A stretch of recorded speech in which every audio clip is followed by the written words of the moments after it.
استمعوا ولاحظوا الحرف الذي يتكرر في الكلمتين. مراد، مراد، را. باريس، باريس، ري.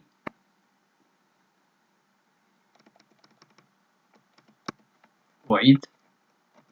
مراد، مراد، را. باريس، باريس، ري. إذن الحرف الذي يتكرر في الكلمتين هو حرف الراء. حرف الراء. حرف الراء. إذن حرف الراء في بداية الكلمة. في بداية الكلمة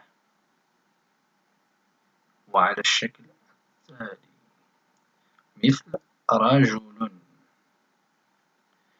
في وسط الكلمة متصل مثل مر، ما. في وسط الكلمة منفصل مثل بارد، بارد. في آخر الكلمة متصل مثل صابر، صابر.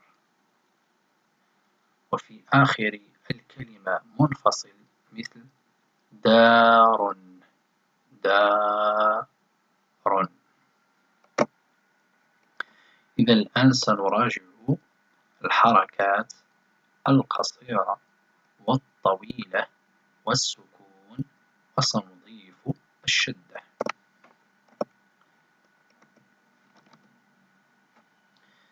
فتحة،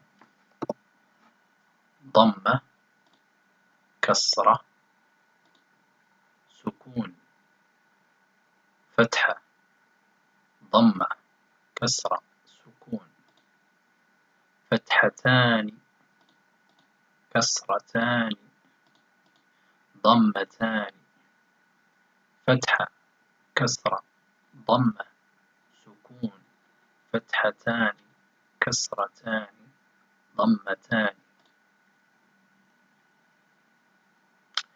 مد الألف، مد الألف. مد الواو. مد الياء في وسط الكلمة، ومد الياء في آخر الكلمة. ونضيف الشدة، هذه شدة. إذا الآن نطبق هذه الحركات والمدود، حركات والمدود والتنوين والشدة مع حرف الراء.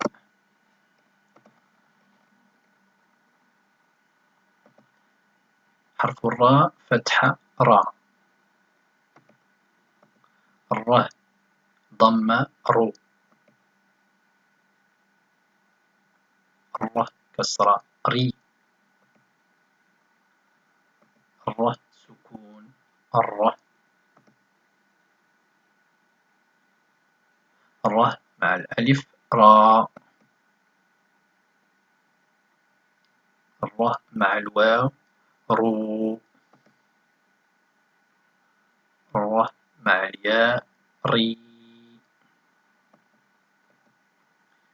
مع الياء في آخر الكلمة، ري.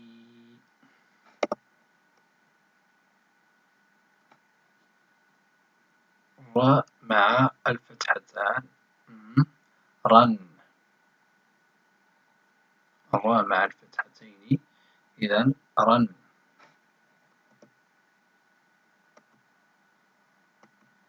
رن، رن. رو. الراء مع الشدة والضمة، إذا ننطق هكذا: رو، را، رو، ري، ر. را رو ري ري رن رن رن رو. إذا الآن نراجع الحروف التي سبق وأن تعرفنا عليها في الحصص الماضية.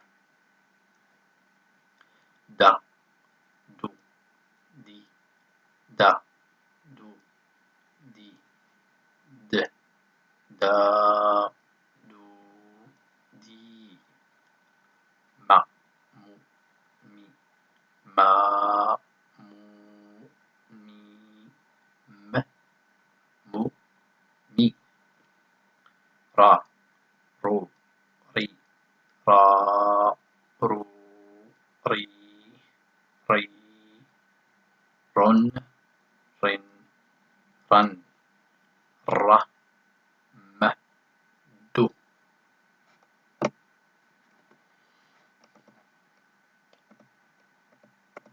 نقرأ هذه الكلمات: دار مدار مارد دار مدار مارد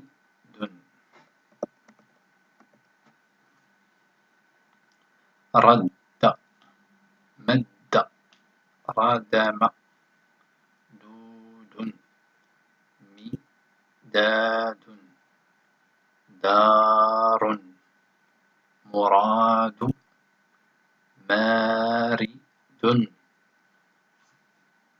رمادي رد مد ردم دود مداد دار مراد مارد رمادي. الآن نقرأ الجملة: دار مراد أمام داري. دار مراد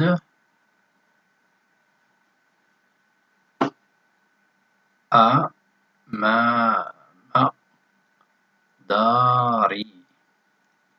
دار مراد أمام داري.